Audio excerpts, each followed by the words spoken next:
Hello, everybody, and welcome to another episode of Tune In with Trevor. Our guest today, 48-year music veteran and entrepreneur, Fred Croshal. Fred, who are your current clients? I have great clients. BTO, the Guess Who, 38 Special, a brand new record last week, Jackson Browne, Herb Alpert, and Collective Soul, rock band from Atlanta. And BTO is? Bachman Turner Overdrive, Randy Bachman. And the Guess Who? And also? the Guess Who is Burton Cummings and also Randy Bachman. You want to tell us about what the Guess Who's are doing these days? So the Guess Who, I co-manage the Guess Who, along with an incredible woman, Carrie Richardson, and she lives in Canada, and she represents Burton's side. I represent Randy's side. And last year, in a lawsuit that was out there in the press, the guys who started the band and worked together since 1965 obtained their trademark back.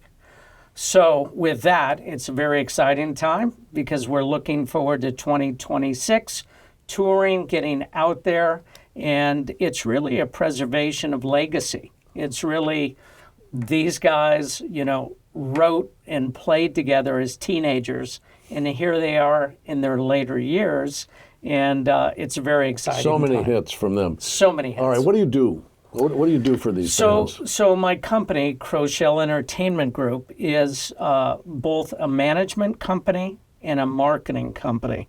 And in the business today, it's referred to on the marketing side as label services, but in a nutshell, and there's a lot of moving parts, artists come to us, seek us out to build their own record label.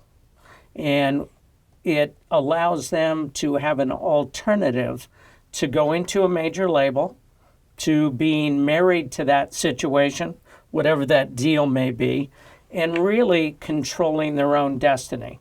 The downside, because I always tell the artist when we begin, downside is they're financially investing in it. So when we put a team together, and the teams are all different for all of the artists, but typically, it has publicity, social media, right? There's photo shoots and video shoots.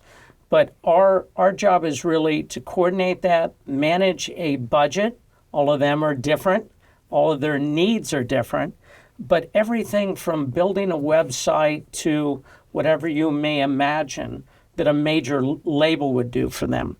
The artists that we've done that for, besides, for the artists that I just mentioned, are really vast and vary by genre.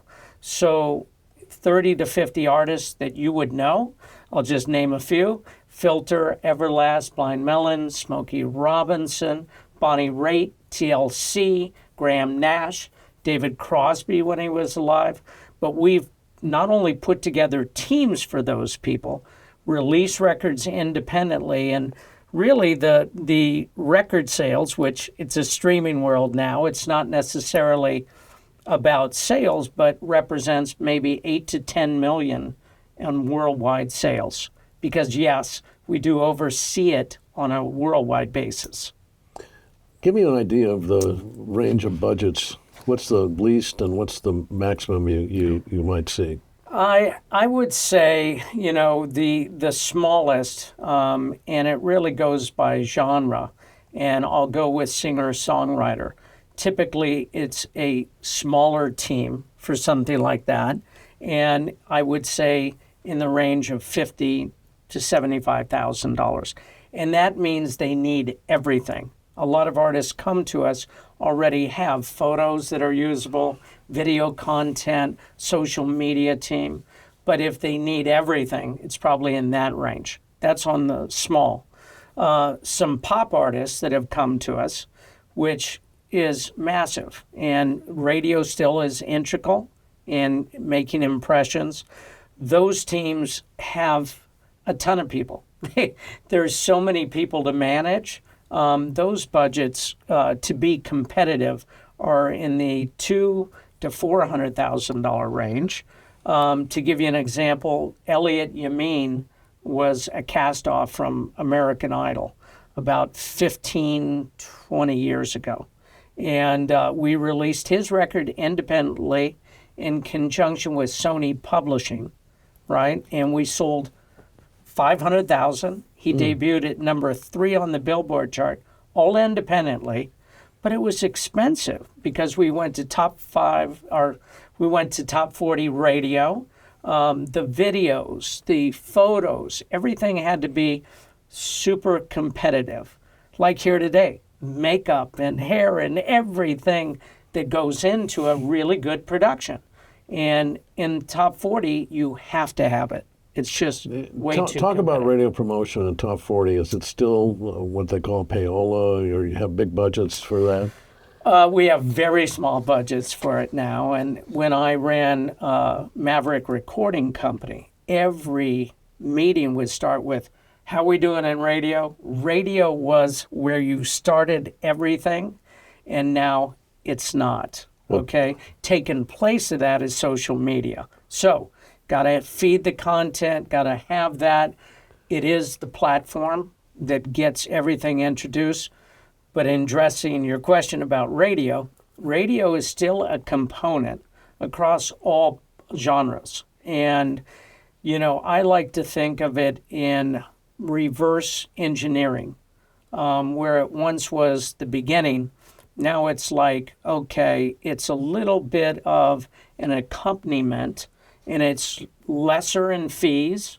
It's more about conciseness of using radio for impressions.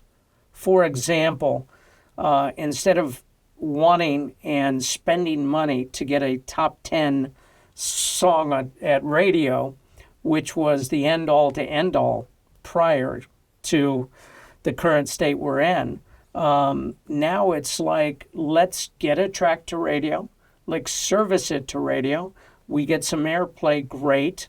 Let's utilize the radio platform for interviews for our artists, right? To get on there, talk about their touring, talk about what they have going on, doing promotions. So we look at it as a media outlet, an extension of press that can really help us in getting the word out that, like 38 Special has a brand new record out, and that they're touring, and we do ticket giveaways, and we do all kinds of things to create some excitement. But unlike before, we no longer go, wow, we got to get this top 5, you know. If it organically happens, we know how to run with that. But not throwing money and money and money. And like you refer to as payola, it's more of like what we call spin programs to get spins up and to wedge your way into, you know, a top 20, a top 10, or what have you. No, we don't. Well, we're really talking pop, aren't we? Yeah. There for top 40. Yeah. What about? And a lot of my artists are classic. Right. And classic so artists. how do you promote those guys? So there are specialists that, you know, do like classic rock radio and know all the programmers there, and we can service the music and, you know, get it promoted, get interviews set up, all those things I discussed. But, you know, it's really like that. You know, one of my artists that I've had the pleasure of working with, Herb Alpert, for 11 years.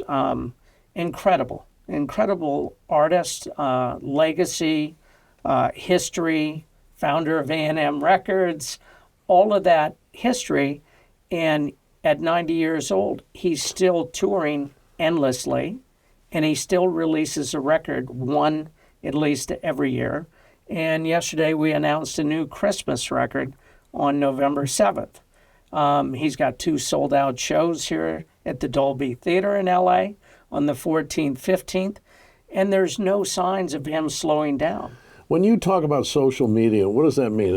Are we talking videos? Are we talking interstitial interviews? What does it mean to have social media? So social media today is a platform, and a lot of the artists that I work with that are older don't necessarily engage like some of the younger pop artists. younger pop artists are constantly getting photo shoots done, and they're feeding the content machine. They're filming, like right now, they would be with a camera up, selfies, and they're basically documenting every step of their day, every day, and feeding the beast, which is social media.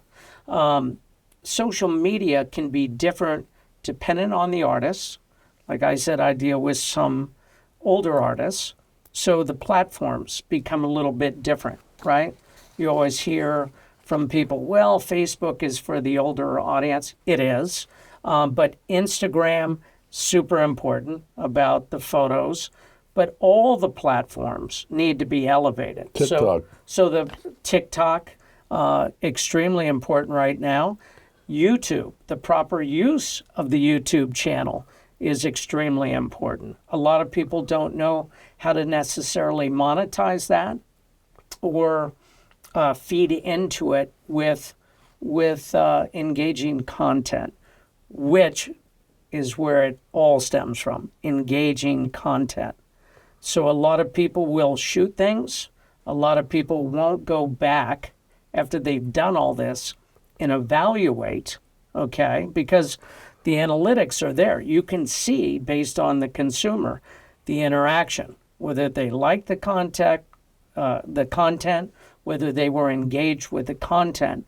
Super important. So we're constantly looking at what works, what doesn't work, obviously discarding the stuff that's non-engaging, and then trying to fulfill more content like the stuff that the consumer, who's the judge and jury, is loving. How important is touring? Ultra important. And in fact, I do speak at some colleges, and, they talk about, Fred, you keep bringing up multiple impressions for the artist, for branding, for release of a record. And I like to dummy it down to a wheel. And there's spokes in the wheel. And the more spokes that you have in the wheel, the faster the wheel turns. And that is the artist's momentum. So if you take a look at a spoke, okay, social media, right? And how that's done, right? Touring, right? The YouTube channel, press, all of these different things, the more that you have happening at the same time, once again, the faster the wheel turns. But touring is a critical spoke in the wheel because if you're talking about building social media, it's such a flag point for everything to build off of. The business has changed. In yesteryear, the goal was, I want to be signed to a major label. Yes. Well, that doesn't seem to be, No. first of all, feasible anymore for a new artist. You have to break yourself, more or less, don't you? You really do. Young pop artists are found every day, independent. The independent sect, which I moved out of the majors 22 years ago. The independent sect is where the most exciting things are happening right now because the parameters are lifted. The majors, which I was a part of back in the day, in the 80s and 90s, developed artists, spent a lot of money developing their brand, massive photo shoots, we were spending at minimum about $500,000 on every artist that we signed in developing. You're talking about Maverick? Oh, yeah, at Maverick, along the way. So we were really critical in them building the brand.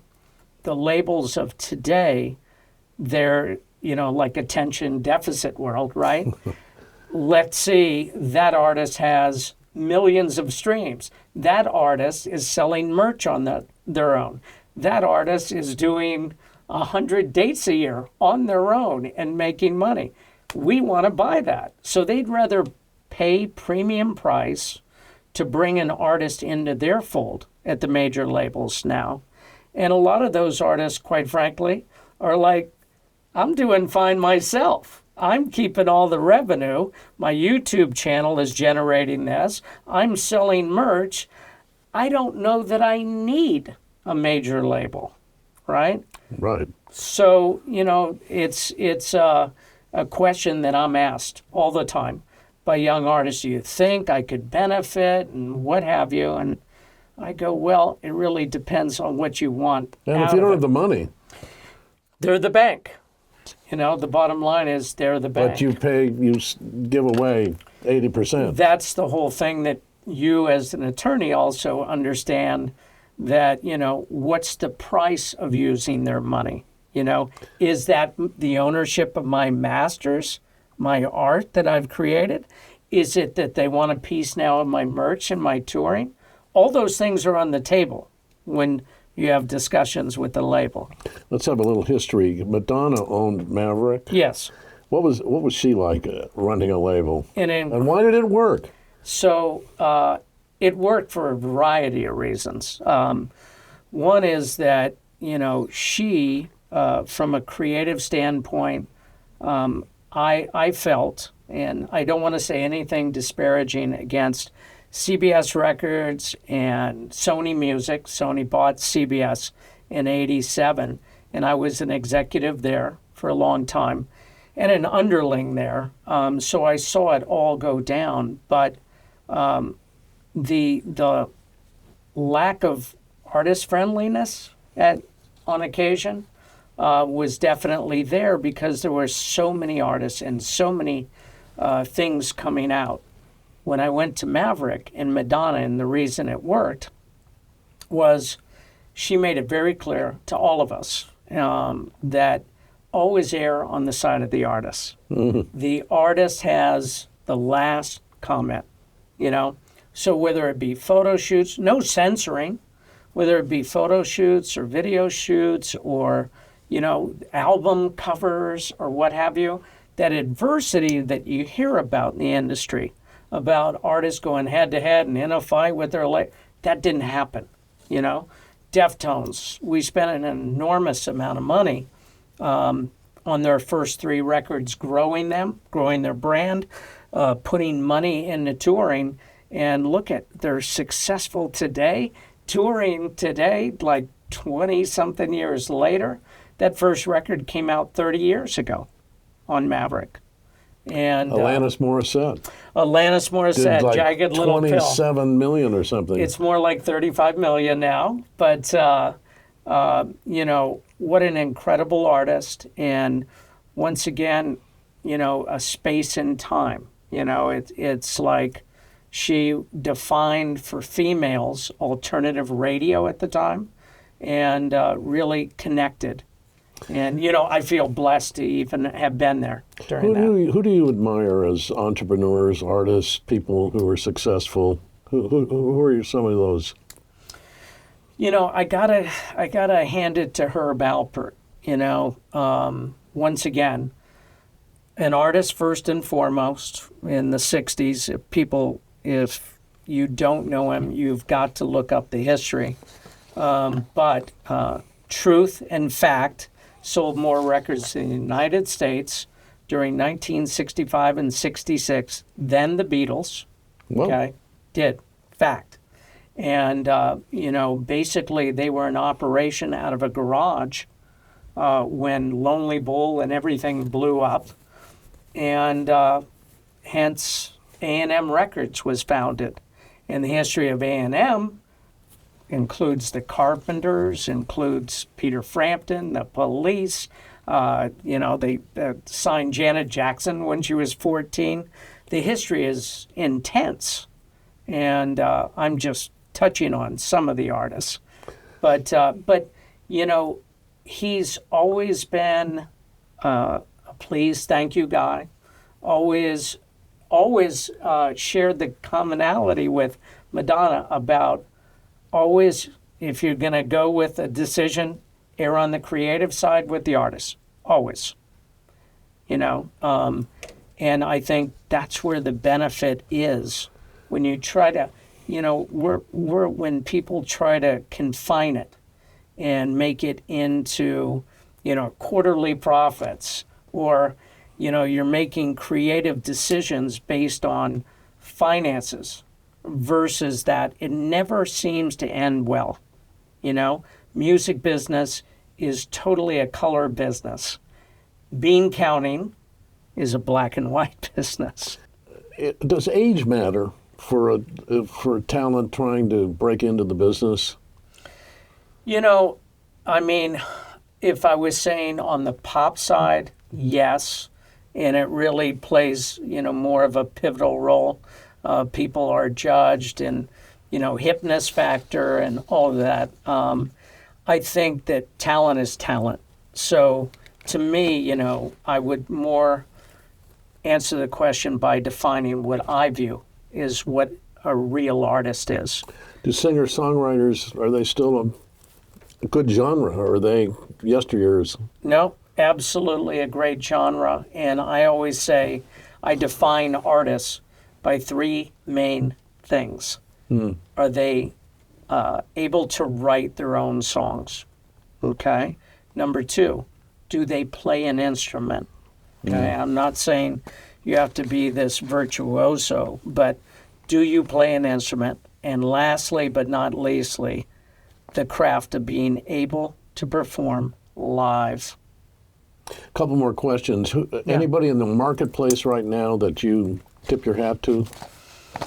Oh God, I mean, there's so many.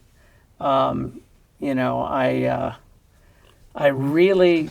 love what Dua Lipa does. You know, I think that social media, like there's no one better. She, you know, probably spends a lot of money and a lot of time on it. The music, from what I understand, and dealing with some producers that have worked with her and engineers, that she really works extremely hard on all of that. But, you know, I also tend to go with a lot of the singer-songwriters. And, you know, I mean, he's not brand new anymore, but Ed Sheeran is just, you know, incredible. Yeah. And it also shows you that is simplicity of writing great songs, which aren't simple, but playing an instrument, performing live, being authentic will always be. And I think that scopes many age groups. All right, some quick questions. What do you do for fun? What do I do for fun? I'm a sports enthusiast. I'm taking my grandson to a baseball game today. Big baseball fan, big football and basketball fan as well. I was telling the crew earlier, I collect Air Jordan sneakers. I'm a sneakerhead. Yes, I am. And you went to 2 weeks ago? Oh, Sneaker Con. Yeah. Everybody, Sneaker Con. Anaheim Convention Center every year. And I got some really cool Jordan 4s, pink. What's the funniest thing that ever happened or that you had the most amusing time with in your career? Oh, my God. Way too many. I'd rather, you know, touch on maybe, you know, a highlight that, you know, not everybody gets the chance to get.